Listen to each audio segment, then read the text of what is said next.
Coming up, we are ranking shows at Hollywood Studios. This is a park with great storytelling, great live entertainment, and above all things, shows. With two new incredible shows, including one revival and one brand new content. We cannot wait to put them in all in order and come up with our top 8. And I think where they all fall may surprise you. I think that maybe there's another one that I like a little bit more now. Ooh, now that's a teaser. Hey y'all, it's LJ here, owner and founder of Smart Moms Plan Disney and Smart Moms Travel. We are so glad you're here for another episode of the Smart Moms Plan Disney podcast. Now, here's your host, Allie. Hey there, everyone. Welcome back to another episode of the Smart Moms Plan Disney podcast. We're heading back once again into one of my favorite places to be, one of my favorite parks that I feel like we've been visiting here on the show a lot lately, which makes me so happy. But I'm here again with Katie and Becki, who did some serious in-park research for today's episode. How's it going, girls? It's going. Like, it's summer and I'm exhausted. How are we exhausted already? It's literally the first day of my kids being home and I'm already exhausted. Yeah, I am feeling that too. We broke our school routine and now it's just survival mode. I texted our group chat last night and I was like, I'm officially just dead. And Carla was like, it's Tuesday, week 1 of summer. And I was like, I know, but seriously, it's a lot. And Katie, I'm so glad you said we broke our routine, because I feel like that break in the routine, and most parents can probably relate, it just triggers something inside our kids. And I try to give them all the grace in the world, because when you break that routine and the systems are just gone, they lose it a little, you know? And so we're all trying to regain our bearings. Let's see, it's like day 5 of summer. And if I total up all the sleepovers my kids have had, I think we're at 5. And so the sleepovers are exhausting, not just for them, but also for us. It just compiles and we're having a blast. We're having a blast. Our kids are having a ton of sleepovers too. They went through a phase when sleepovers weren't a thing. And there was even a phase that I was like, I would rather not have sleepovers because everybody doesn't sleep. That throws your entire cycle off because they want to stay up till 2 a.m. And they do. Playing with their friends. And they do. Even if you tell them to go to sleep, they're still going to stay up and talk and laugh and giggle and turn on movies and all of the things. And so then, you know, the next day is just trash. It's like, we're not doing anything normal tomorrow. And then they're coming up to you and they're like, can I have a sleepover? And you're like, I have to say no if I'm a good mom, but also if I have to say yes if I'm a fun summer mom. And so now I'm just in this complete cycle of who am I as a mom? It's true. And I feel like slumber parties in general kind of went through a phase in our family. Like when I was growing up, I lived at my best friend's house, and then my best friend would go through phases of living at my house. Yeah. We would just always be at one of each other's houses. And the irony is that best friend that I lived at their house, like was always there, is now my sister-in-law. Because because 6th grade to I'd say like 8th grade best friend that we just were constantly together. Sean is her older brother. So there you go. Wow, I had no idea. That's a new story to me. That's crazy. Now I'm going through all of my kids' friends, and I'm like, who might they be married to one day? True. So I was thinking about that as I was planning to record this today, and how our kids are always at the same house. It changes up a little, but we have the same kids most of the time, or my kids are at the same houses most of the time. And I was thinking, wouldn't it be fun if you could stay and have a sleepover in any Disney ride? What would you pick? Ooh. It's a good question because there are right and wrong answers here. There are definitely right and wrong answers here. Yes. Katie and I were actually noticing when we were standing in line for Tower of Terror how there are some places that might be okay and there are other places that would not be okay to ever want to spend any kind of exhausting amount of time. Like, there are some pretty spooky things in Tower of Terror. Would you be willing to sleep in Tower of Terror? Allie, I know you love that ride. For how much money? No money. You're No. volunteering. You're volunteering your time and energy. Do I get to ride the ride? Ooh, no. Wait, no. You have to be able to ride the ride. You have to. If I can't ride the ride, then it's just for a sleepover venue. Like, it's just I'm going over to Tower's house to have an overnight. But Tower's house? I'm going over to Tower's house to have an overnight, but the pool is closed. No. No, I love the ride, but that's creepy as can be. It is, and especially down in the cellar area. Oh my gosh, that would be terrifying. Yeah. And where would you sleep? There's a spot like in the queue whenever you first enter like the indoor portion where all the cobwebs and everything are, that there's 2 couches. You could easily sleep on one of those couches. Ew. With the cobwebs. The cobwebs aren't real. It's not like everybody walking in is sneezing. How do you think they make the cobwebs? Ooh. I have no idea. I don't think it's like cotton. I don't think that that's what it is. I've always kind of thought it was hot glue. Oh, I bet there's some. You know how you like string hot glue and then it hardens kind of?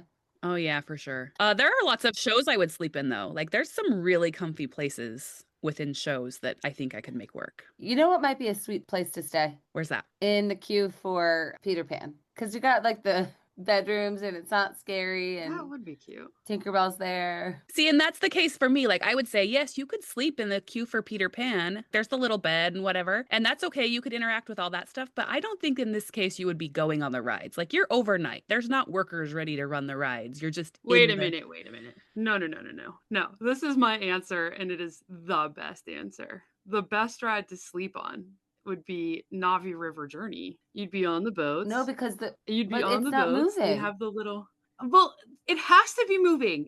the water at night probably like has a bad smell too. I don't think I'd like that. No, I actually don't know that they ever let water sit at Disney, don't they? Don't always keep water. They don't. Water's You're always right. moving. So maybe you would be keep. Oh my gosh, Katie, you'd be waking up and having like those frogs up above you. You'd be thinking you're in the middle of a tropical forest. Talk about dreams come true. Yeah, Yes. okay. And like, they're chanting and doing like the shaman stuff. It's very hypnotizing. You could very easily sleep on Navi River Journey. I guess if the noises were still happening, that would be kind of like some ASMR. Yeah, you It could could be. easily sleep there. You could have a good night in Navi River Journey. How would my night sleep be in Carousel of Progress? Would that be a nightmare? Oh. I get good naps there on the regular. Well, but here's my question. We already said the ride isn't running. So would you just be all around a bunch of turned off and I think that would be a nightmare. That would Yeah. be a nightmare. Truly a Yeah. nightmare. the audio animatronics are all off because we're not actually experiencing the rides during these overnights. So that would be kind of scary. I am doing this on the premise that someone is there running the ride for me the whole night. Well, then I we're all playing a different game. This is true. And then you're not sleeping if you're going on the ride. Like that's like what would you be willing to sleeping sleep? in a boat. It's fabulous. Like you're on a cruise, but I can't afford to go on the Disney Wish, so I'm gonna go on the Navi River Run. or Yeah, okay. River I Journey. can't afford to go on the Disney Wish, yet I somehow afforded to stay in the park after hours by myself to endlessly ride an attraction. This is true. Do any of you have ambitions of sleeping in the suite in Cinderella's castle? What are you talking about? Of course. Oh my gosh, wouldn't that be amazing? Yeah, and you know what's hard about that is that it doesn't feel attainable. You have to like win it or be a super mega millionaire to stay in it. And so this is never like not that it can't Yeah. ever happen, but the chances are so slim that it feels like a sad ambition to have. I'm right there with you. I'm wondering if those people get to go out and wander the park, or do they have to stay in their suite the entire time? It's a great question because I did one of the tours. I did the Keys to the Kingdom tour that you can do at Magic Kingdom, which 5 stars. If you love Disney and Disney history and behind the scenes stuff, do that tour. And one of the places they took us was to the Utilidors, and I got to see the elevator access where you go take it up to the suite. So you do access it from an undisclosed location. Am I even allowed to say that? Is that top secret stuff? Did you have to sign an NDA when you went on the No, Keys to I the sh- Kingdom tour?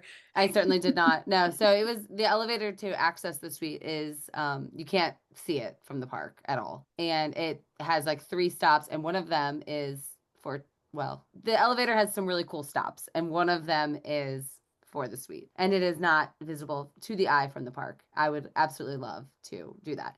But I would think you have to stay up there because like at night, you couldn't take the elevator down into that area that I'm talking about now. You know what I mean? Freely with your family or whomever you're with. That sounds amazing, but also sounds terrifying to me because of my fears, not being able to move is one of those fears. And it probably goes back to all of the things. Like if my feet are stuck under a blanket, it makes my feet so claustrophobic.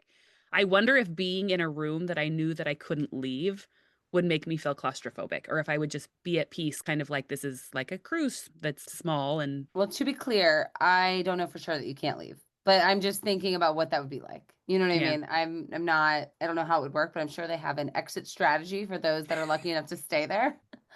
But I would love it. Yeah, I mean, I guess if we're counting any structure on property, that's my pick. And most people, I bet some smarties didn't even realize there was a suite there. It's more commonly known now, I think. The suite's been there for a long time. Mm-hmm. And there was that tour during the 50th anniversary where you got to go access it. You got to actually walk through it. And some Smart Moms travel agent friends of ours went and they were posting it on their social media. And so that's the best I've seen of it was other people's interactions. Yeah. I think I would rather sleep in Disneyland than Disney World if we're saying we could sleep anywhere. Sleeping on the Lilybell caboose of the train and just circling Disneyland over and over and over, knowing that that's Walt's space. So the rides at Disneyland work then? Well, you just start the train and it just runs all night. Okay. Yes, I'm going to make up my own rules as we go. We're all playing. We all three played different versions of that game, which, often happens because I usually don't understand the games we're playing right away. Anyway, but today we have to all be on the same page because we're going to rank these shows at Hollywood Studios. When we come back, I can't wait to dive in. Hey Smarties, did you know that just by listening to this ad, you can save on renting baby equipment from the #1 baby gear rental service across the US, Canada, and beyond? Of course, I'm talking about BabyQuip. When we're traveling, it is just life in a new place, but I don't have beds for my babies or even a high chair for them to eat in. And when we don't have our things, we do not have our rhythm, and it can make it really difficult to enjoy our vacation. Look no further than BabyQuip. With a wide range of baby and toddler equipment available, including cribs, strollers, car seats, toys, and more. BabyQuip helps give us some of that normalcy our kiddos crave and the peace of mind we need. When they are happy, we are happy. All products follow strict cleanliness and safety protocols, and they are there to ensure that you can really enjoy your vacation. Whether at a home, a hotel, a vacation rental, or whatever you're calling home for your vacation, you never have to worry. If you need it, they have it. BabyQuip is available in over 1,500 cities, making it accessible. So whether you're going to Disney World or Disneyland or some other travel destination, BabyQuip will have you covered. They have an easy-to-use online platform for quick reservations and easy customer support. So head to babyquip.com and use the code SMPOD, that's SMPOD, you can save $30 off of any order of $150 or more. That's SMPOD at babyquip.com. Pack light, travel happy. All right. I love doing ranking shows. I was recently accused of sandbagging numbers in ranking on our social media. Oh, yes, you were. And first of all, that is not true. Second of all, not only is it not true, I predetermine all my numbers. I make sure all the shows are in the order I want them to end in. And I continuously track everybody else's numbers to see how close I may or may not be. It is a crazy psychological game for myself, as well as for the Smarties, as they are listening. And so I do not do that. I am never stacking. Somebody else, Katie does that. I've seen Katie be like, hold on. Now I'm going to determine my number. Well, to be fair, I haven't figured out what my numbers are for today either. And it's Right. truly because after seeing these new shows, I have no idea where these sit. Like, I'm just going to have to be in the moment giving you a number because, man, they are all so good. I could not rank them in my head and be like, this one's higher than that one. Like, I can't. They're all very good. Yeah. They are, but we're thinking like college game day, Saturday morning. You had to turn in your answers so that they know what they're going to put on the TV when you give your answers. And Katie is not that person. I don't do college day. No, I am not a sports person. What the heck is college game day? Ain't nobody know it. Oh, ain't nobody know it? Okay. Okay, let's dive in then because we have a lot of shows to cover. As our Smarties know and our new Smarties may not know, when we rank things on this show, each of us has our own score for what we are ranking. We give it from 1 to 100. I call it a bit of a sliding scale. If you think of it like a 1 to 10, if you were going to give something a 7 out of 10, you'd immediately be looking in the 70s range and then think, how 70s do I think this is? Doing it this way just allows us to really play and wiggle with the different things that we're ranking and come up with a very true ultimate ranking. Today, it's going to be regarding Hollywood Studios shows. This is a movie park.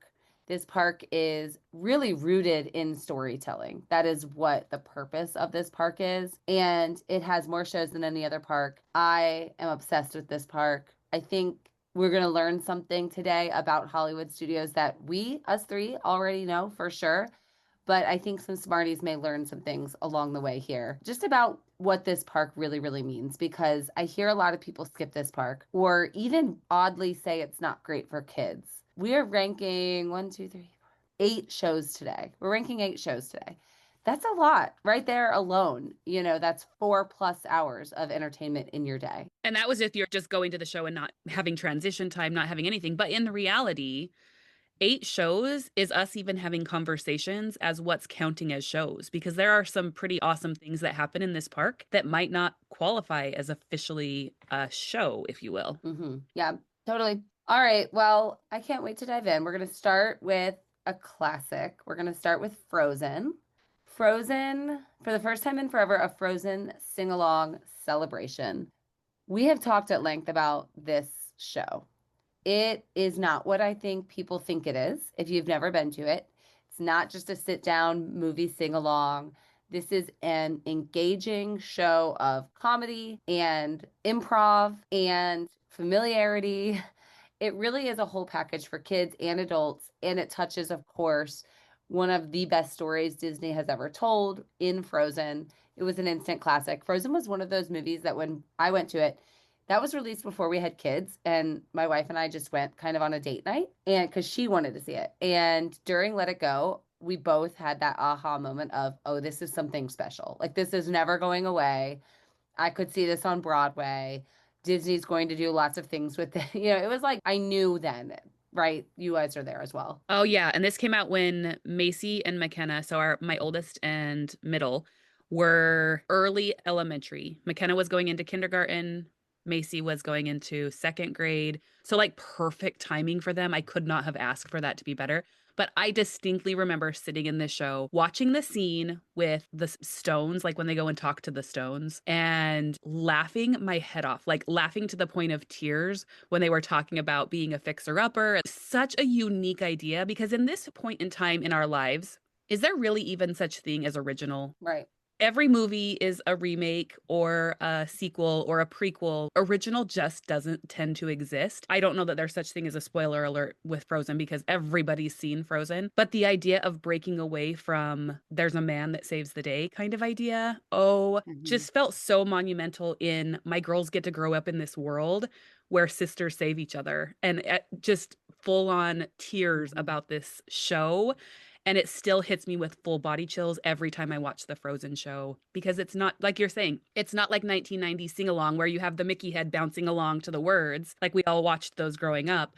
But this is storytelling at its finest and Disney magic coming to life. And Katie, you and I looking over at the dad, and we're like, that is totally a dad that's going to belt out Let It Go with his 2 little girls that's sitting on his lap. Like, oh. Yes, and he did, and it was great. I think I have said on the show before, I love taking my kids to see this show and all of the cool effects and elements that really make it so real. But even just you and I, Becki, sitting there watching that show together, it was great. I got full body chills watching it for probably the 100th time alongside you. And I was like, this is top all. This is like everything. Right? The improv element of it means that you can see it 100 times and you get a different show 100 times. It is different all the time. So I love this show. I don't want to be the first one to give a number today, though. Becki, why don't you start today? Okay. This is a really strong show for me. And another element we didn't talk about is if you see this at Christmas time, there's even a different version of it that's extended. So I just love it so much. I am leading off with maybe too high of a score, but I'm giving it a 99. It is among my very favorite shows on all of Disney property. All that number means to me was big spoiler alert ahead. If this is a 99, I know exactly what you gave something coming up. Okay, that's funny because I'm going with a high score as well because I think the interactive nature of the sing-along parts, the improvisational element that does change the show, the varying times of year, not a whole lot of things at Disney have changing overlays, and this one kind of does. I think this is a must-see. It's a must-see for all ages. It's hilarious for all ages. It's really just a perfect Disney did this right moment. I gave it a 95. That seems fair. Yeah. Katie, I can't wait to hear your number. Oh my gosh. This show is perfection. It really is perfection. But okay, I'm just going to say I'm going to give it a 97. I do think that it is incredible, but I think that maybe there's another one that I like a little bit more now. Ooh, now that's a teaser. We have 2 new shows, right, that just recently opened, and I can't wait to talk about them. But we started with a strong one, guys. All right. Good scores. Yeah, we started with a really good one. Okay, we're going to work our way, if you're in the park, left a bit. We're going to another one that's been there for a very long time. This is a Hollywood Studios park staple, the Indiana Jones Stunt Spectacular. I think a lot of smarties, especially smarties that are our age, are most familiar with this show, probably from being featured on Full House. When Steve is Indiana Jones. It's been there so long, it's been there that long. And it is an exciting show. It's exhilarating. It is one of adventure and completely opposite from so many of the other types of shows that you get to see. And it is a live stunt actor every day, multiple times a day. So I am glad this show is here, especially with the new Indiana Jones. Hopefully his legacy just continues on. And I do have sincere hope that this show doesn't close. I agree. I think that it brings a different element that you don't get in other spaces. And if you look at the list of the shows that we have, I also love that this leans into a little more of the masculine side of childhood, and not even just childhood. Adults love this as well. Being involved in the action side of it. The Lights Motor action show that's no longer there could have been lost if we didn't have this show. So I like having that action element when we're in a movie kind of themed park. I love that they pull the audience interaction into the show. I love that it feels familiar, similar, like you were saying, Allie. Every time I walk into this theater, I see the big area with the big boulder, and I can't help but immediately think Steve, like DJ yelling at Steve across the the theater, right? I think it's amazing. I do think that it could use some updating. The camera could definitely be more accurate to what we have current day than looking like a 1990s film set.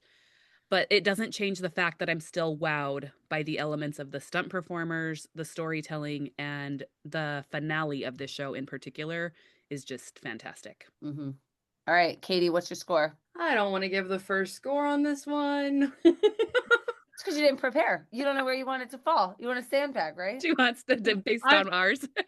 I don't believe that I'm sandbagging. However, I have said on the show before that I actually think that Indiana Jones Epic Stunt Spectacular needs to go.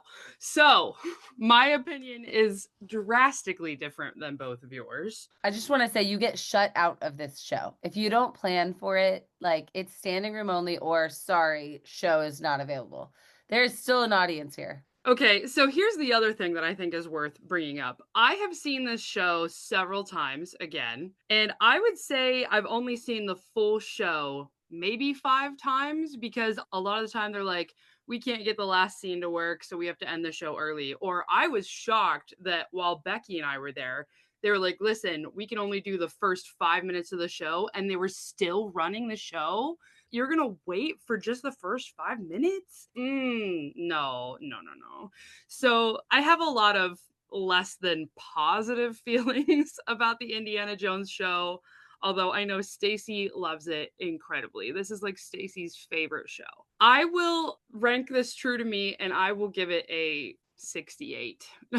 That's what I feel it gets. That's higher than I thought you were going to go. Yeah, I was worried. I thought you were going to go like really I was worried, low. yeah. I was really scared, yeah. I didn't know what was happening.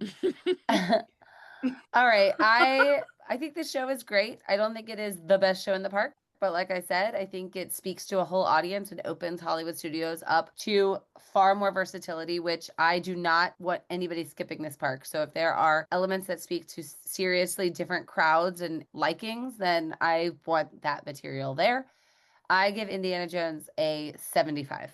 I have the exact same sentiment. In fact, I really even love that this is here for a different audience. They even play into the show. They say, how many of you saw this original Indiana Jones show open in the 1980s? And so many grandparents raise their hand. And I think that's such a beautiful moment of bringing full circle, because we do have some more recent Indiana Joneses, and it gives commonalities between these generations that sometimes feel so divided on everything else. It's such a beautiful thing in how Disney pulls that piece together. I do think it needs some updating, but I do love how nostalgic it is. And I actually gave it the exact same score, Allie, a 75. Oh, nice. Look at that. You and I right here. All right. Good scores. I feel like this is going well. I make my list of how I want things to fall, and so I'm constantly like trying to track and keep up where we're going to end up. I have a feeling I know what's going to be number one, but we'll see in the end. It's that 2-3 area that is a little gray for me.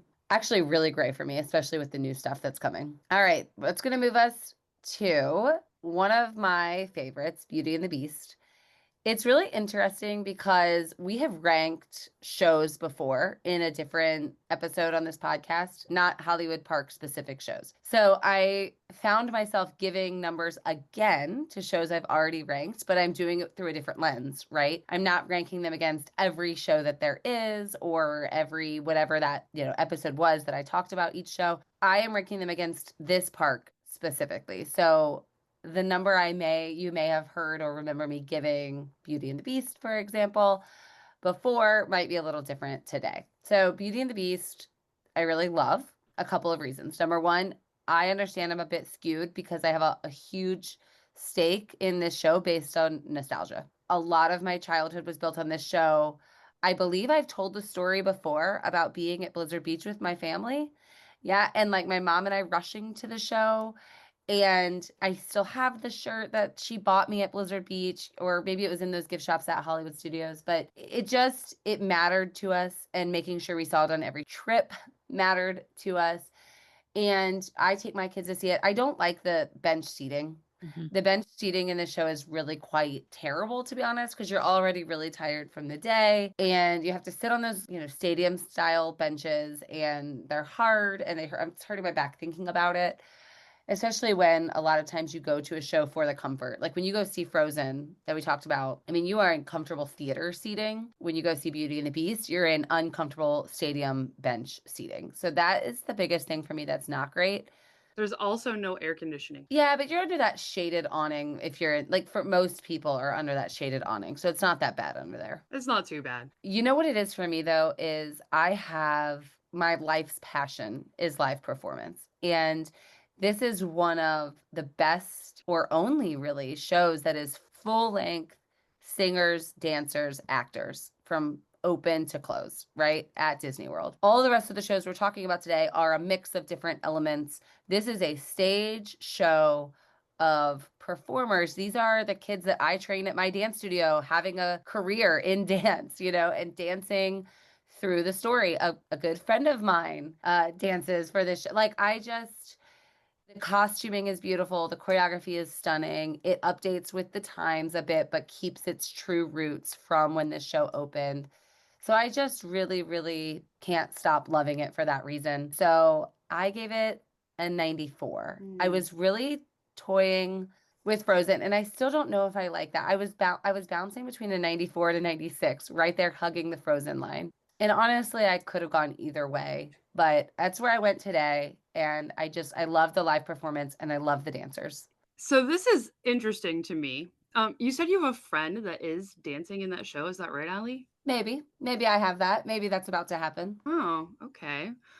Maybe you could ask them some questions and get clarifying information for us. I don't know, but I have given this so much thought because I have a music background. I'm very, involved in, or passionate about, I should say, like live performers and stuff too. And for me, I want Beauty and the Beast. I want that to be my heart song, but for some reason it's not.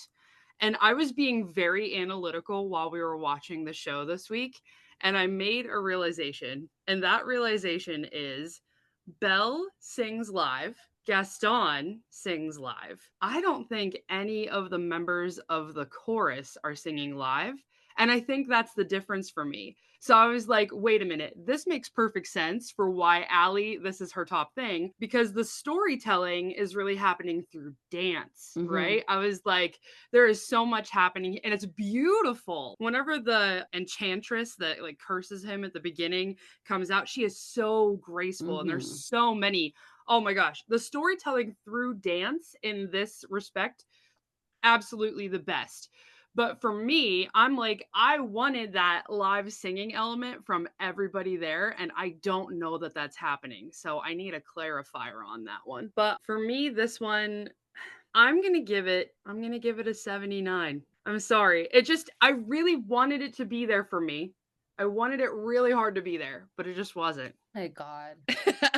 I sit kind of in the middle of these two situations. However, this is Broadway quality work in a theme park.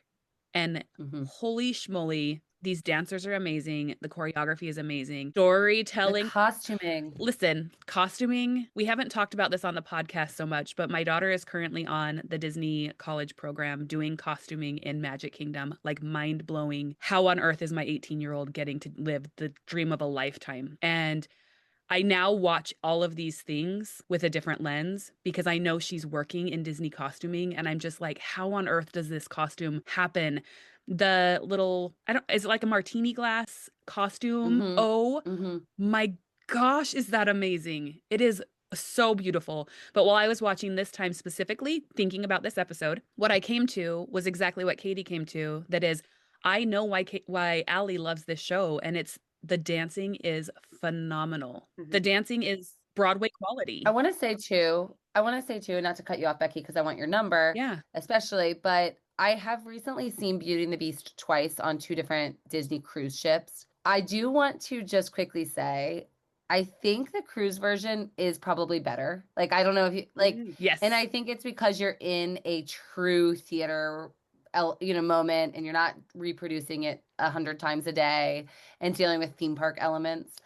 Like that Be Our Guest is far superior, and some of the scenes I am really giving my number rooted on the fact that they are doing this in a theme park. So I'm also not trying to say this is the best rendition of this show I've ever seen. I think the cruise ship one is better. It really is. And that's actually where I was going to go on. The scenery is really my drawback here, because in this particular show, if you watch the Beauty and the Beast show on the Dream that I watched, oh my gosh, that scenery, the way that they align the panels and have projections and have amazing scenery happening. But in this case, the scenery is more or less, you have a set of stairs and you have curtains that slide. And so it just feels a little bit dated in that way for me. But I also think that it's part of what they're trying to do, because they're trying to keep it simple for reaching those, well, really any kids who are dreaming about these like fundamental baseline stories of storytelling of Beauty and the Beast. And so for that way, not comparing it to Broadway or the cruise ship, letting it stand on its own for what it is a miniature version of a Broadway show inside of a theme park that has to deal with weather elements, because this is an open air theater. All of those items, I fall in between you both, and I give this a 90. I think it's a fantastic show. Do I think there is some space that they could update it? Yeah, but I don't even know if they need to. I think that it's amazing. I agree. Yeah, 10 times out of 10, the cruise ship version wins. It's just a better. That is a Broadway show, though, right? This is almost a miniature Broadway quality type experience, and the ones on the cruise ship are a literal Broadway show. Yeah, they are literally what you would expect in a true theater environment. So, all right, I'm not mad at it. I felt like that kind of went the way I thought it was going to go. I have no idea where you guys are going on this next one. I really have no idea. And Becki, it's your turn to go first regarding the Disney Junior Dance Party. Okay, so we have to talk about this with some kind of a lens, because there's currently a summer switch happening in Hollywood studios. But I don't want to talk about this specifically just for summer. I want to think big picture, because whether you're listening in June or you're listening in December, I want you to have some good information. And so we're going to talk about the Disney Junior Play and Dance, which is currently during the summer called Get Animated. It's similar vibes, different. And I actually have an opinion that I hope that they actually stick with this Get Animated approach to the Disney Junior Play and Dance, because Disney Junior Play and Dance is more of a show that you stand in line and you go in and it runs that process of everybody coming in and leaving at the same time. Get Animated, the anticipation of this area is that your littles are going to have a place to connect with their Disney Junior characters. They're going to get their wiggles out. They're going to feel like this is their space. And oh my gosh, are they doing this? Historically, Allie, what's the word that comes to mind when you think of that area of the park, that courtyard and the playhouse, like play Disney Junior area? What comes to mind? What word? Dead. Yes, exactly. And right now, when they're running this Get Animated here, the word is alive. It is breathing. It is fun. They have magicians. They have the characters out in the courtyard. And then inside of that building, which is the Disney Junior Play and Dance building where the show normally would be, it is just open. Come in as you will. Mickey's in there. Doc McStuffins is in there. Vampirina's in there. Of course, they need to update those characters, but you can walk up to them without a wait. When you have a 2, 3, 4-year-old, that's what you need. You need to be able to walk right in, not stand in a queue, go engage with the characters, go dance their little hearts out for 5 minutes or for 45 minutes, whatever they need. This is what Disney should be doing for those littles in this particular park. It's fantastic. It really is. So part of Cool Kids Summer is this Get Animated version of it where they're not like formally running the show, but you get to walk into the theater. And Becki and I walked in, and where else in the parks can you just walk up to Mickey Mouse? Like he was just there just dancing with kids, right? Like there's nowhere else that you have this kind of unfettered access to Mickey, okay? So it was really cool. And it's air conditioned. They're playing games the whole time. It was really awesome. That really is special because we think that this is just part of special Cool Kids Summer, right? We want to make sure we rank this not on that really incredible, you could just walk in and dance with Mickey experience, but on what the Disney Junior dance party is normally year round. Yes, absolutely. So normally year round, the Disney Junior Dance Party is you're going into an indoor theater. It is air conditioned. There's lots of lights and a disco ball and bubbles coming from the ceiling. It's very, very cool. But the show is they're going to do a dance and they're going to announce a character. That character is going to head backstage. They're going to do another dance, announce another character, right? So you're kind of getting a rotation. I am in little kid territory, so we hit the Disney Junior Dance Party pretty often, and I love it. I just do. I know that's probably an unpopular opinion, but we love the Disney Junior Dance Party. Like, I have so many videos and memories in my mind of my kids dancing. Even like my big kid Bella would be dancing. She's 8, right? So she'd still dance and have a great time, all the way down to my little, who, I mean, Tally is 4 now. Like they all still have a really good time in the Disney Junior Dance Party. And those are kind of the moments that I think back on and I'm like, this was worth it. I know that it's weird to think of that from like Disney Junior standpoint. No one is buying their ticket to Hollywood Studios so they can go to the Disney Junior Dance Party. At least not right now. Maybe after Bluey is added to the parks, which I'm hypothesizing Bluey will be added there. But it's still the thing that draws my family, and I know that we're going to create some really cool core memories there. So, do I have to give my number right now? The number that I want to give Disney Junior Dance Party is 86. That is high. Wow, that is high, but it deserves it speaks to your family, and I don't want to discount your experience in there. I think that I can go next. I think from the perspective of I've watched the evolution of this Disney Junior area, both at Disneyland and Disney World. We took Macy when she was 18 months. And we've always had something in place to let her feel like she's connected to Disney Junior. For her, it was JoJo's Circus, which we just recently went and ate at Hollywood and Vine. And we were talking to the cast member there, and she was like, oh my gosh, thank you for bringing me back to talk about JoJo's Circus, because JoJo was such a special place. Or Darby with My Friends Tigger Pooh. Like, there's such nostalgia in Disney Junior for every family because there's a different rendition for every family throughout history. However, this is a flaw that Disney has right now, and we talk about this often. They have not updated this. We still have characters that, honestly, the current generation of 2, 3, 4-year-olds aren't feeling connected to. Doc McStuffins, my 17-year-old is connected to. She was Doc McStuffins when she was 5 years old. The age is an issue. I personally do think that if we're talking Disney Junior Play and Dance, having to have littles wait in a line is a flawed issue. I think that it needs to be Yeah. not so much a show as an ongoing experience. I think that it's vital that Disney has Disney Junior representation in this park, especially now that Disney Junior is living in Disney Plus world, where kids are engaging in it in the Disney Plus way. It has to be there because that's just where Disney storytelling in the media sense stands from the TV movie scene. I'm going to give it a 60. And I think that that's honestly me feeling generous with a 60 because it has to have representation, Ouch. but it just needs more. Yeah, I'm right there with you because I do think it has a home. But if you remember on our worst rides episode, one of the biggest complaints that I had with the Barnstormer, was that it didn't have a life beyond a certain age. And so many of these shows at Hollywood Studios were talking about your whole family can enjoy it. Everybody wants to go.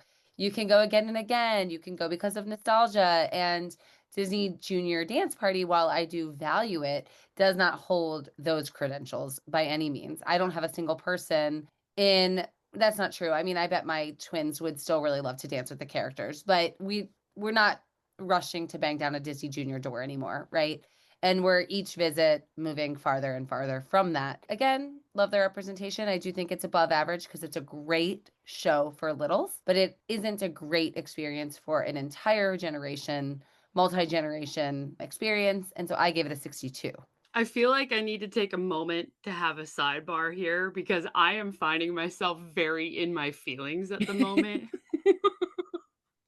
Because I am having this moment of realization that we will not always be going to the Disney Junior Dance Party. And I'll tell you what, it hit me so hard this week because I actually took my middle daughter, Emma, who is 6, on like a one-on-one date with me yesterday to Hollywood Studios. And she's finally tall enough to do Rock and Roller Coaster. We did Rock and Roller Coaster for the first time. And Emma has always been my daredevil thrill junkie kid. And I told her, I'm like, we're only going for a short time today. So here's what, like, you can pick 2 other things that we can do. She wanted to do Rise of the Resistance and Smuggler's Run. And I was like, you don't want to do Toy Story Mania? You don't want to do Slinky Dog Dash? And she was like, no, thank you, mommy. And I was like, oh my gosh, are we starting to leave little kid area? Yeah. And I'm like, because you have 3 young kids, and so sometimes your time feels endless. And we are always telling you, no, I can think back to when my time felt endless, and it very quickly moves. And this is one of those shows that kind of moves on without you. You know, it's still happening for the people that need it.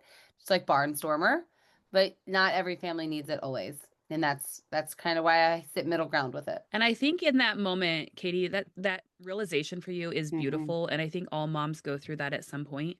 And I think it also leans into going to Disney. Like, this makes me emotional thinking about it. Like, knowing that Macy is there living this dream. Like, she was just that 3-year-old Mhm. dancing at the Disney Junior show. She was just then. And so stop thinking, I'm going to do this one day. Get your family to Disney when they're 3, when they're 8, when they're 12. I have a video watching McKenna grow up on the teacups. And it's just Mhm. like, why are people waiting to make memories? You have to do it. Yeah, because I'll tell you what, my kids do not Yeah. remember dancing at the Disney Junior Dance Party, but I remember sitting against that wall with Zan and the 3 of them out there together.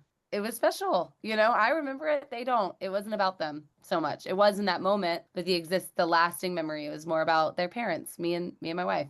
And what you made, like the life you're making together. Like, oh, Mm-hmm. gosh. Yeah. All right. Well, so we all changed our scores to 100. We're all Not about We're this all- show, but about Yes. this part. Oh my gosh. And I can't wait to talk more reflectively once we get done with all these scores because there's so much good conversation here. Yeah. Ugh. Okay. Well, we're all crying. I'm like, I gotta go wake my kids up and go to Disney. We're gonna move on to a show that's not, well, it doesn't make me cry anyway. The Wonderful World of Animation. This show flies under the radar. It really does. Can I want to hear from Katie first, if that's okay, because she had never watched this, and I want to hear an unfiltered reaction from somebody who just saw it for the first time. I want to make sure Smarties understand. Katie and Becki just went last week before we recorded this to prepare and have a fresh perspective on every single show. And I didn't realize you hadn't seen this before last week. Yeah, so just to explain what Wonderful World of Animation is, you could probably classify it as a nighttime spectacular. It's like a projection show that's happening on the Chinese theater and the adjacent buildings at the end of the night. That said, there are other nighttime spectaculars in this park, like Fantasmic, right? So I had never seen Wonderful World of Animation before because I was always walking through, like, on my way to Fantasmic. So that's kind of, I guess, indicative of the priority for it for me, I guess. But we stopped to watch it and we were very intentional to make sure that we got there. And I thought it was charming. Like they're doing the Disney songs, they're telling the stories.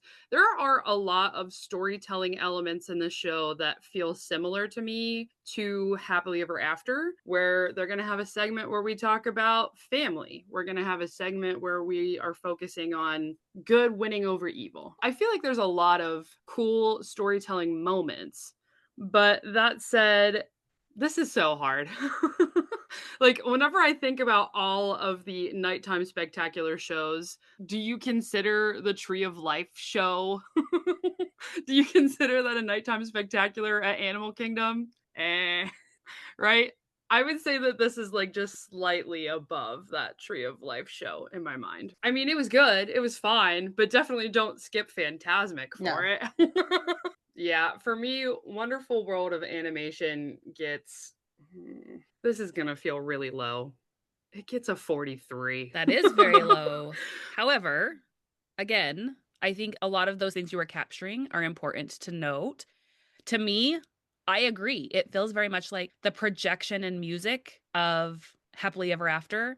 But what is Happily Ever After without the surround sound of fireworks in all different directions and the live Tinkerbell flying? Like there's magic missing. I cannot believe that Katie just gave a 43 and it Happily Ever After, which is easily a 100, are being used in the same sentence by both of you. I'm like, this doesn't make any sense. I don't know, like I feel like the projections are very reminiscent of Happily Ever After. But you take the fireworks away, you take Tinkerbell away, and Happily Ever After wouldn't be Happily Ever After. It like the heart was taken out of it. There are some firework elements to this show, right, but the very soul, minimal. the heart, right? soul, and spirit of Happily Ever After does not exist in the Wonderful World of Animation at Hollywood Studios. I actually think I think it's decent. Like it has reference to pretty much every Disney movie, past and present. And so everybody that's looking for, maybe they care about Big Hero 6. Where else are you seeing Big Hero 6? It's giving representation to those other things. And I love that element. And I love the music of it. Katie, in fact, when we were watching it, Katie's like, oh my gosh, my girls would totally be out here dancing.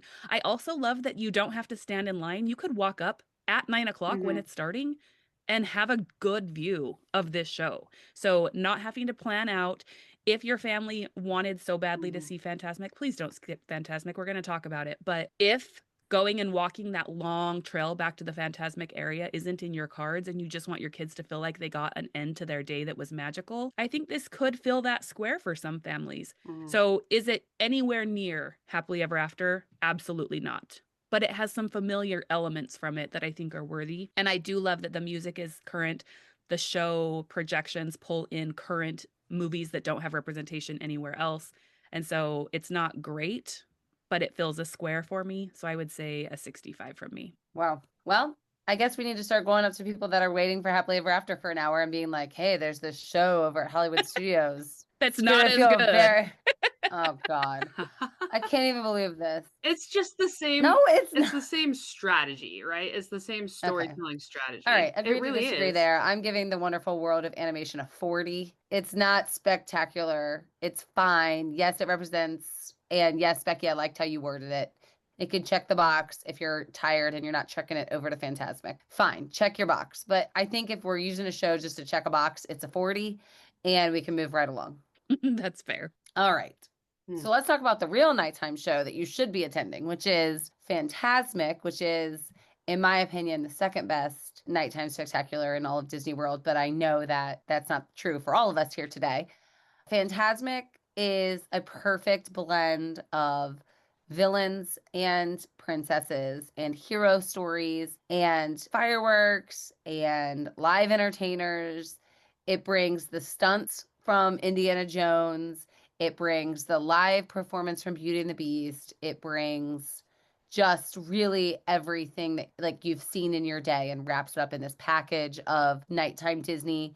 The amphitheater is unlike any other venue for any nighttime show at Disney World. You actually have a designated seating, which is so much better than Happily Ever After in that respect.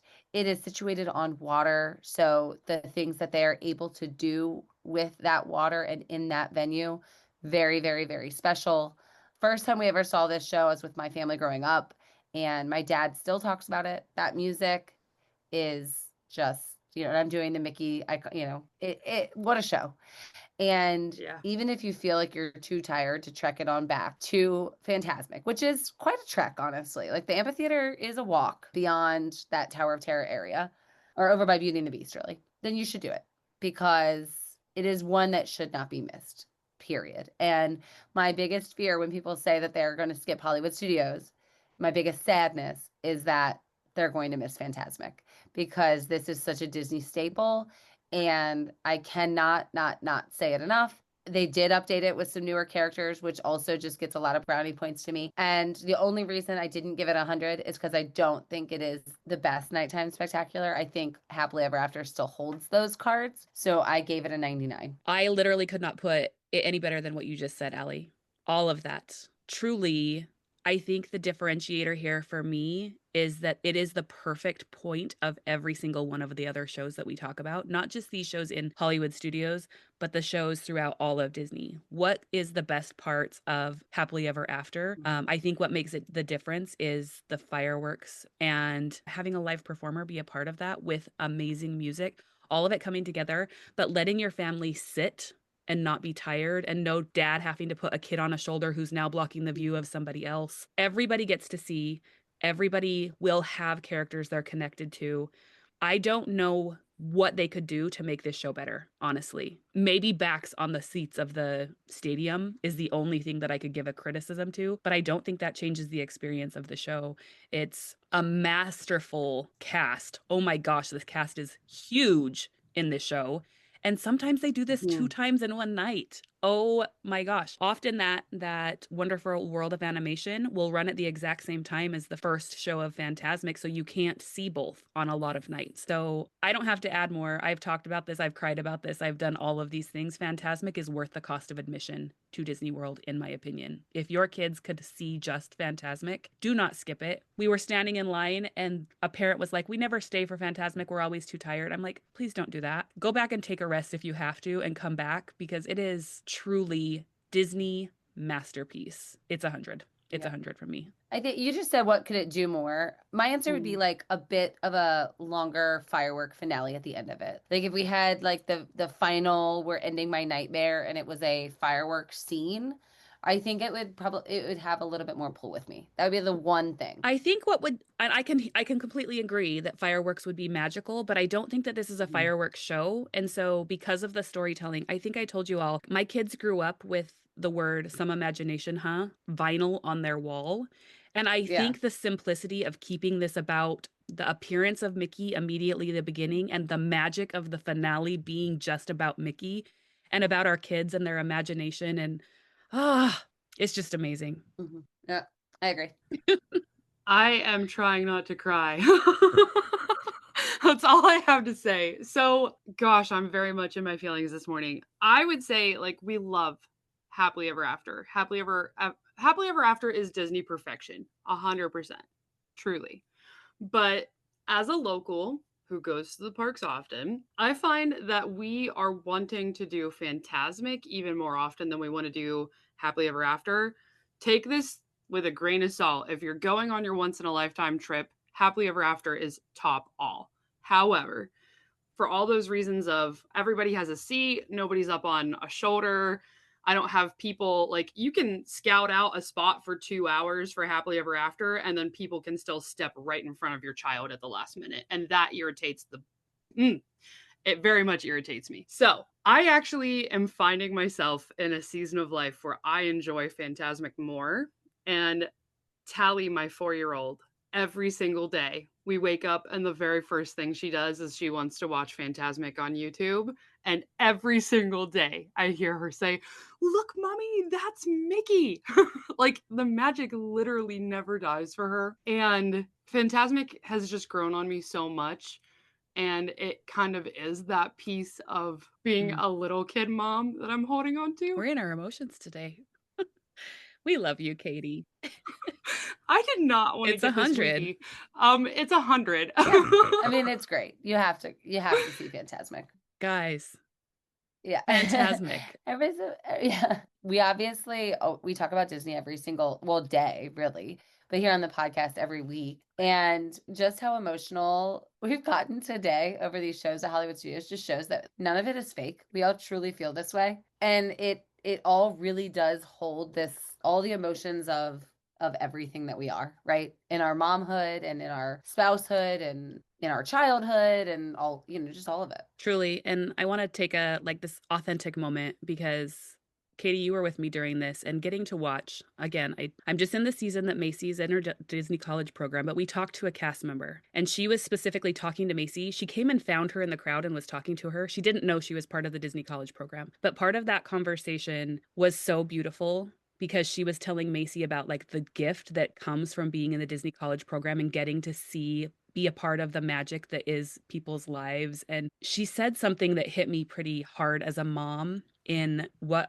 I'm sending my kid out into the world and that she's getting to participate in this. She said, working here every day, the magic never fails. Maybe faith in humanity, where we're at in the world, is something that is shaking right now, but the magic's still here. And I just think, holy schmoly, it is this magic bubble that we get to go exist in where everything else gets to melt away for a minute. And these are somebody's kids who are putting these shows on every day. These are human beings who are helping there be magic in the world in a place where we could use a little magic right now. That speaks back to why I value so much these shows that have the live performers. 100%. Yeah. Because the other parks really they don't have this. They don't have this element of live performance. Who knew Hollywood Studios could just kill your emotions? We did, but most Smarties probably don't. All right, we have not talked enough about the fact that Hollywood Studios has 2 new shows. How in this park that is already so show heavy do we have 2 new shows? So one is new-ish, and that's one we're going to talk about first.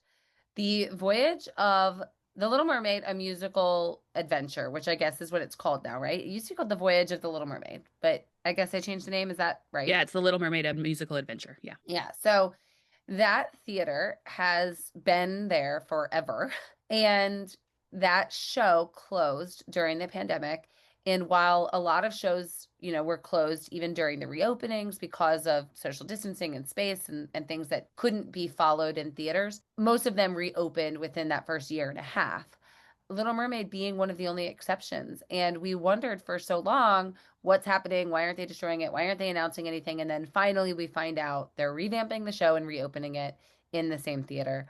It's taken 5 years and here we are reopened. It's like I sat in a Broadway theater.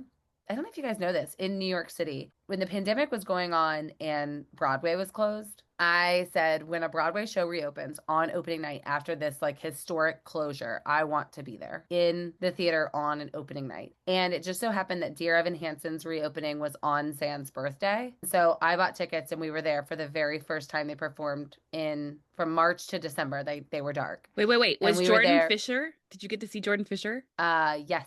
Oh my gosh, Allie. Yeah. And so it was really, really, really special for that reason. And also just after being dark. Point being, I can't believe, that feels like it was so long ago. And I can't believe we're finally reopening. And this is not directly related to the pandemic or anything. That's not why it was still closed. it's just crazy to me that like after 5 years, here we are finally reopened with a new version of a classic show at Hollywood Studios, which Becki, I would like you to give us your thoughts first. Because Little Mermaid is my childhood. Uh-huh. This show has been on my radar. Like, I would randomly check Disney News, like, when is the Little Mermaid show going to reopen in Hollywood Studios? Because, again, there is nothing like live performance of these kinds of shows. And this, too, has live performers participating.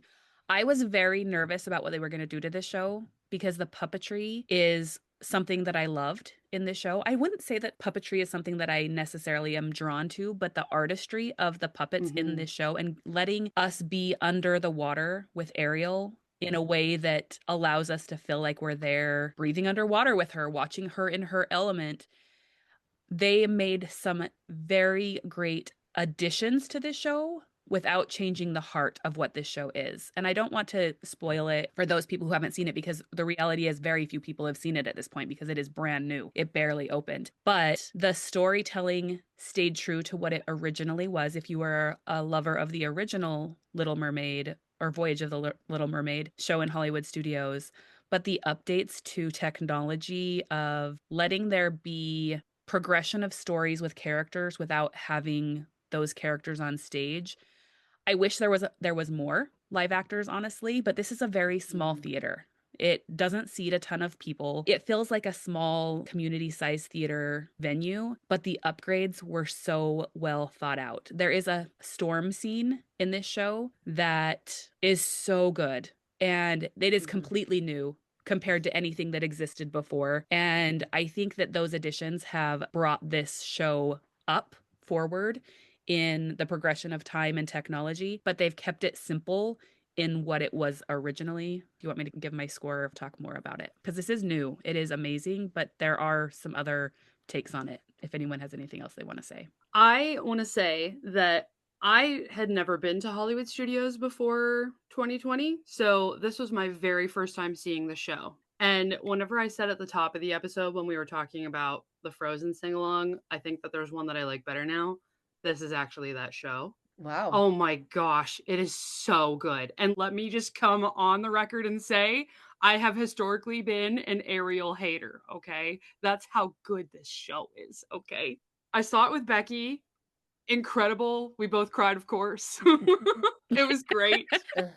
And then yesterday I took Emma and we saw it there too. And I had another moment in the theater where it was during the Under the Sea scene. I was recording Emma's reaction to it all, and just to see the magic in her eyes and the look of wonder was, oh my gosh, shut up and take my money. I'll come back every day. It was just that good. The visual effects and all of these updates are incredible. I had never seen the show live before, but I wanted to have context. So I looked up a 10-year-old recording of the show last night and I watched it. And I have very strong opinions on it now. I feel like the story is actually more cohesive. We have more musical numbers. We have a better plot points and better musical numbers happening in the show. Better costuming. Oh my gosh, Ariel's costuming is incredible for this show. There's so much that I love about it. It's so good. The Imagineering that had to go in to Ariel's costume, because this is a dark show that plays on black lights and filtering and the magic of Disney. Wow, I didn't know what to expect, but Ariel is no longer just kind of sitting on a rock singing. Oh, see, that's what's really going to be exciting for me because I always loved the original version of this show. This is another one that we were consistently seeing all the time. Took my kids to see it. Probably just my older daughter. I don't know if I ever took the little ones. I guess maybe once, but yeah, I've always loved it because I haven't seen the update live. It was hard for me to go too high. So I gave this show an 89 because The Little Mermaid was released. Aww. Because The Little Mermaid was released in 89. And I'm glad it's back. And I'm glad that it's updated, but still a treasure and sticking true to what mattered about the original, which is what I know of it so far. So I'm feeling good about that. I love these updates. And honestly, this feels like what I wish Beauty and the Beast would go through. Yes. Don't lose the heart of the story, of the performers, of all of that. But let's live in 2025 and update some of those approaches to what they can do on stage. The one thing that I do have some hesitancy about is I feel like the animation of this show, because there is animation built into this with a little bit of screen work, I don't feel like it's screen heavy in any way, but the screen work, I wonder in 25 years from now, is this obviously something from the 2020s? Is it going to age well? Because they did do a artistic selection of an art style for this show that I'm curious how it's going to age. So we'll see how that goes. But for me, the music, again, with the live production, all of it, this is 95 for me. It's pretty high up there. Wow. Yeah, I actually think this is pretty close to perfection with everything on it. That the storm scene, completely next level. Also, the scene where she's singing and her voice orb goes to Ursula. Oh, So cool. Yeah. I'm giving it a 99. It was Disney perfection. Wow. so here was my curiosity, because I've only gotten to see it one time so far, and I wondered if my love for it and my crying and all of those things were going to be pulling on nostalgia, or if it was going to stand up to seeing it a second time, which I get to see it in 2 weeks again. I'm super excited. But Katie, I'm glad to see that you did go see it again and did still love it. Cried again. Yeah. Katie, I've never known you to be such a big crier. You're really just having a huge evolution Listen, all through Hollywood If Studios. you get Becki and I together, we're just gonna blubber, okay? All right. Maybe my crying is contagious. This has been really fun conversation. I think if anybody was on the fence about Hollywood Studios, I hope we've changed your mind, because obviously this is an underrated park. This is like the underrated park. People are consistently ranking Animal Kingdom above Hollywood Studios, and I just think you're misunderstanding Hollywood Studios is the problem. With that, we do have one more show to discuss. The long anticipated. This show was announced and came together kind of quickly, if I'm being honest. Like, what was it? Like a year we knew it was coming? But I don't even know that the show is what I mean when I say long anticipated, because we have been waiting and waiting and waiting for villain representation in Disney World for a very, very long time. And I talk about the new villain land that's coming and my expectations for this land that's coming to Magic Kingdom in 100 million years. I have high expectations when we discuss villain content and representation. The two of you have seen the show live, the Villains show, and it is in Hollywood Studios. It has taken over the theater where the old ridiculous racing show was. And talk about being glad something's gone. Yeah, that show would have gotten a 10 on the ranking scale. But the villain show is called Disney Villains Unfairly Ever After. Our first real Disney villain representation at Disney World, which is just tragic in itself. It comes to us in the form of a show at Hollywood Studios. And where does it rank? So this show is also totally incredible. Whenever I was sitting there with Emma yesterday, I was like, do you remember when this was the theater with Cars and Lightning McQueen in it? And she was like, yeah, I guess it was. Like, she was mind blown at the transformation of the theater itself. But you sit down and you are very much in your villain vibes. It's so good. It's just so good. The music is great. The character representation is just so good. The storytelling behind this show is, the crux of the show is the magic mirror that the evil queen talks to is fed up with talking to all these villains. And so he feels like there's too much demand on him. And we have to decide as a crowd who is the most misunderstood villain. It's very interesting. And the other really cool element to this show is there are multiple endings. You as the crowd get to decide who is the most misunderstood villain.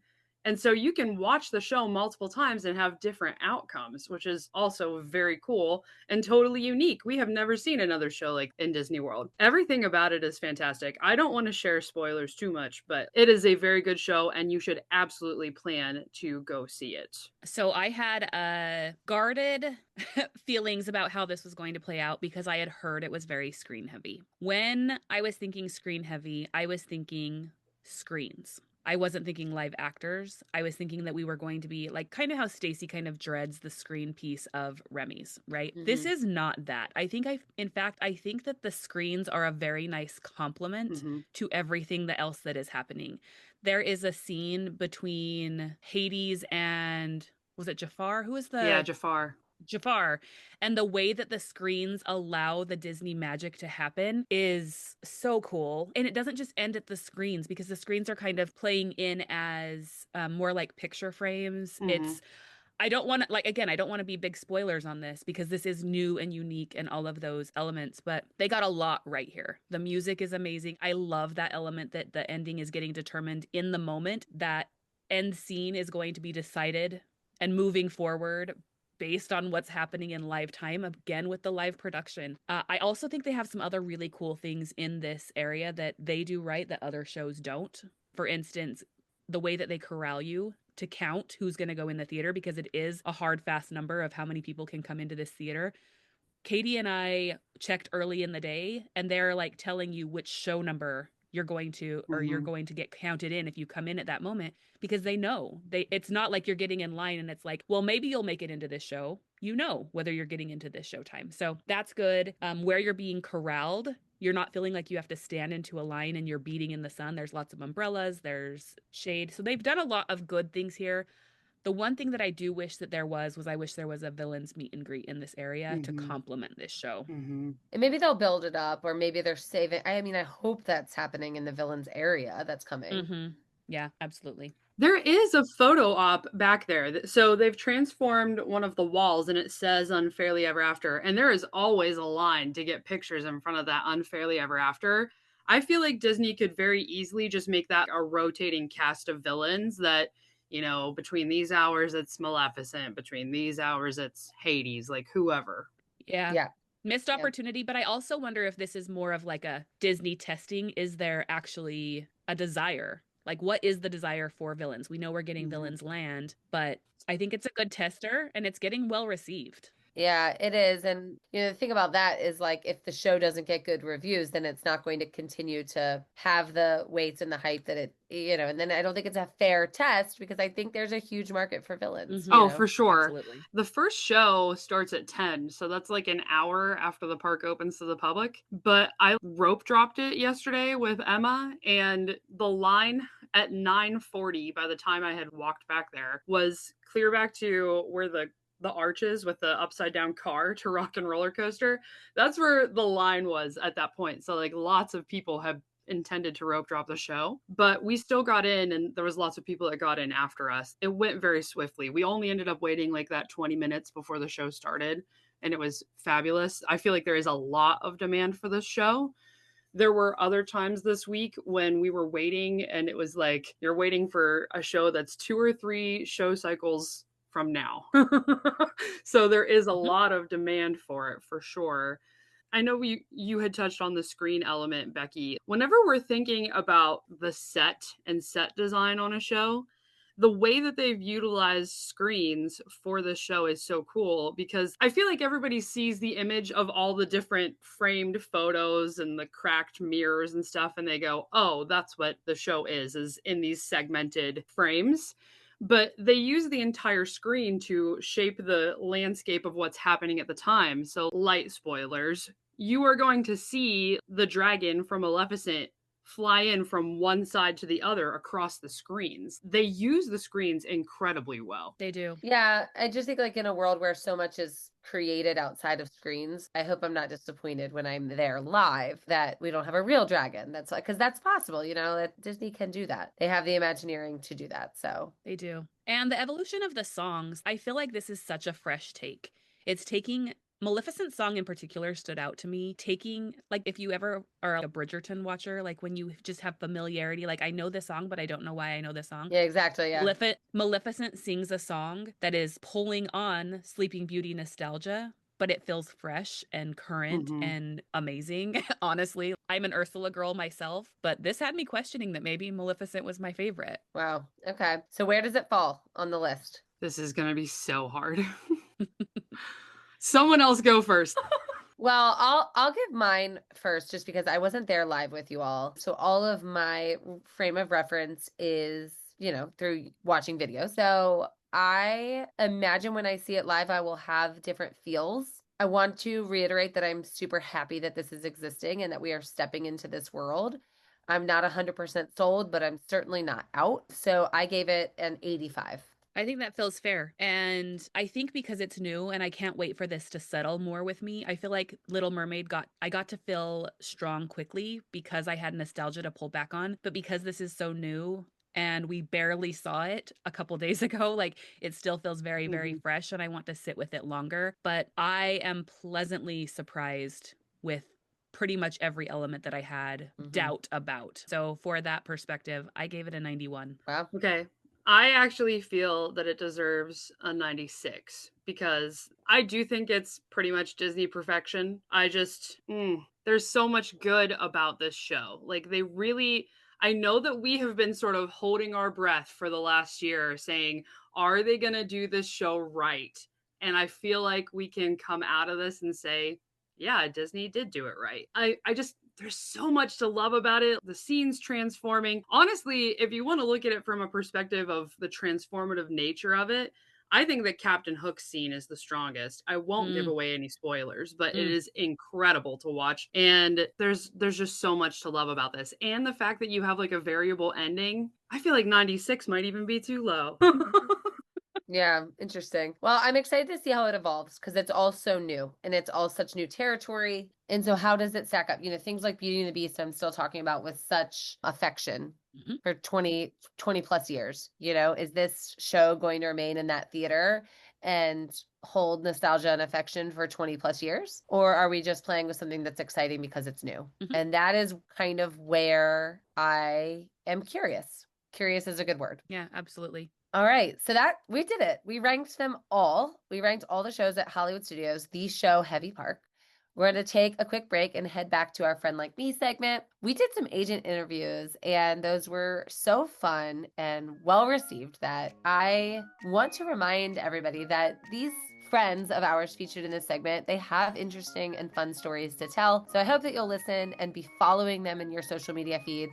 And when we come back on the other side, we're going to have the top shows at Hollywood Studios ranked, and I cannot wait to hear how these fall. Smarties, give our friend Amanda Perry a follow on Instagram at Mickey and Me Travel. Disney for her is not just a vacation. It's about those little moments between the moments. Over planning Disney has you missing out on the things that you least expect that make it the most magical. They'll stick with you forever. The giggles in line, the way your child's eyes light up during fireworks, and honestly, just the joy of being together. Amanda is a former Disney cast member and a mom, and she knows firsthand from creating the magic how magical it can be for you. So give her a follow, Amanda, on Instagram at Mickey and Me Travel. Hey Smarties, who says that a trip to the theme parks cannot be luxurious? If you love Universal and you want to experience it with a little extra comfort, perks, and VIP style, join Smart Moms Plan Universal Luxury and Club Level to see why these extras, like luxury perks, Universal's exclusive lounges, snacks, and concierge services, express pass access and ease to VIP tours, special events and extras with seasonal dining, and access to hearing from people who have been there and done it all. You've got to join our friends, Smart Moms Plan Universal Luxury and Club Level on Facebook.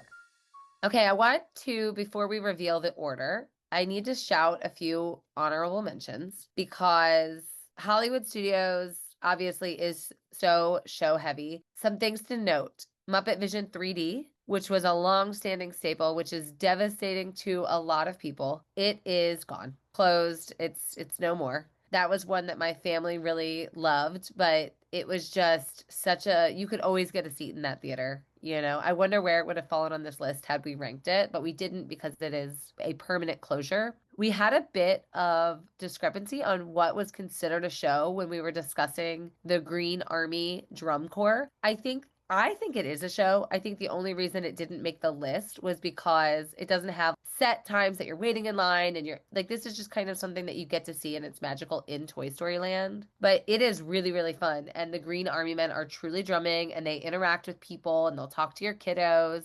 They'll pull them in with them. Very, very, very fun. Don't overlook moment there. The First Order searches for the Resistance.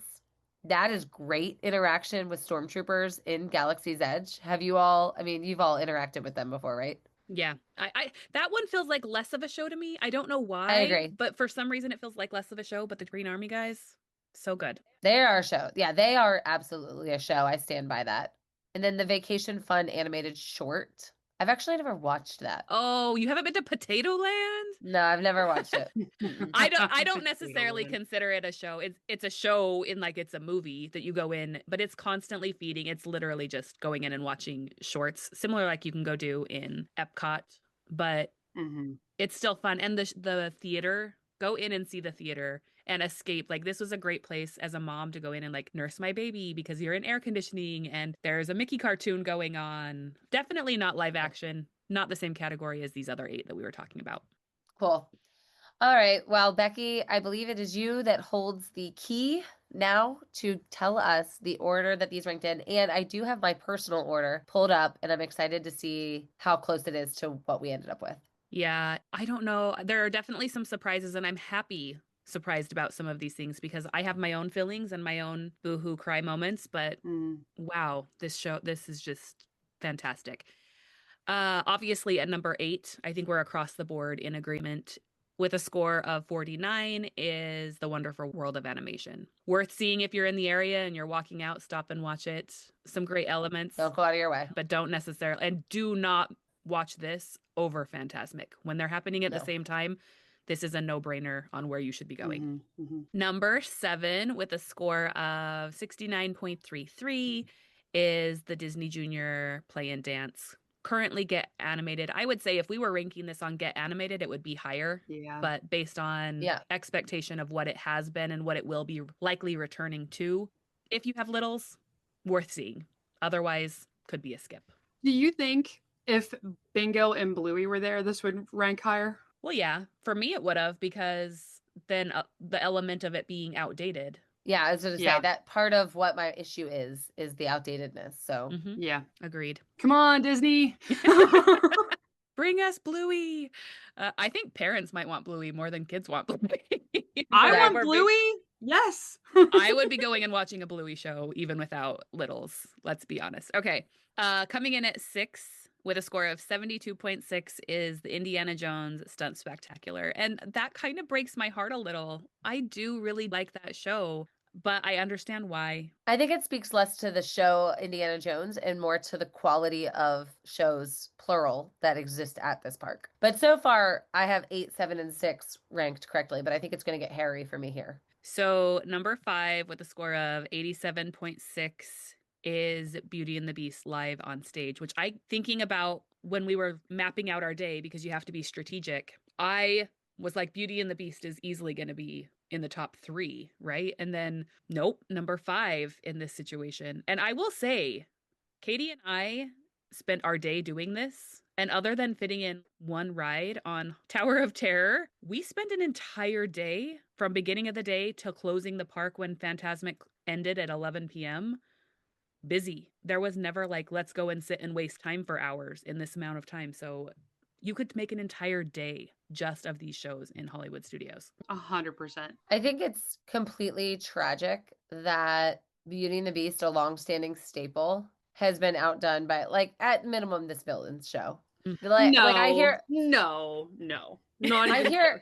I hear you saying like great job, but is it really like a Disney feat? They have accomplished something extraordinary and created a new long-standing generational icon. Like what? I really think so. Yes. Whenever the Cars show opened, do you think people were like, "Oh, this is amazing. I can't wait to watch this for the next 20 years." No. Nobody on opening day of the Cars show thought that, okay?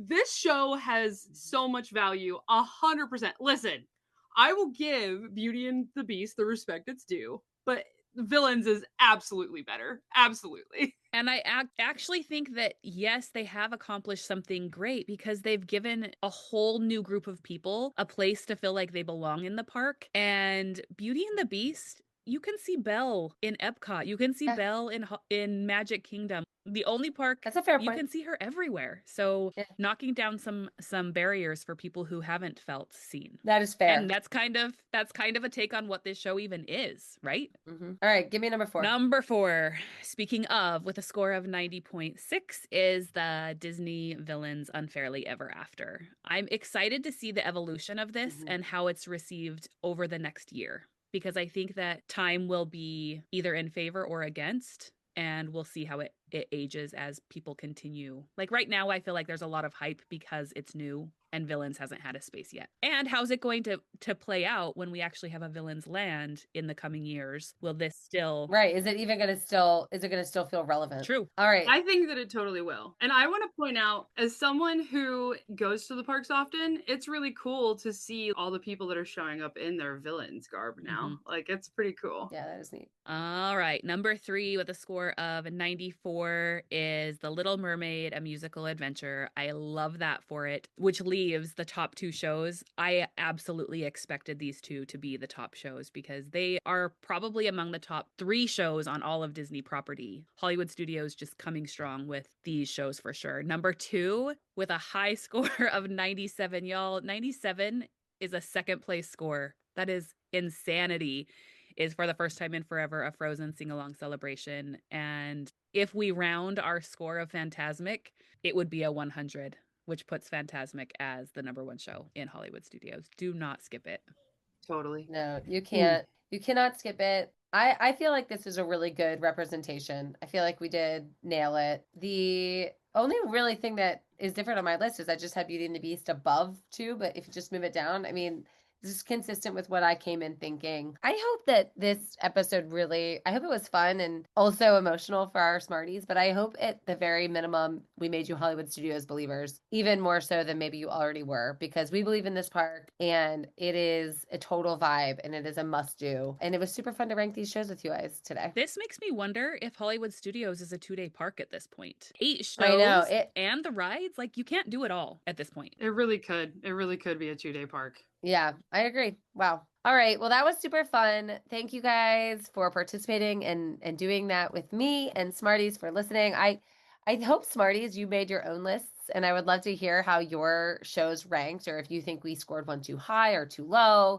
if you completely agree with one of our takes or completely disagree. We want to hear it. Maybe you love the wonderful world of animation. You can let us know in our Facebook community, Smart Moms Plan Disney Podcast. You can find us there, or on Instagram.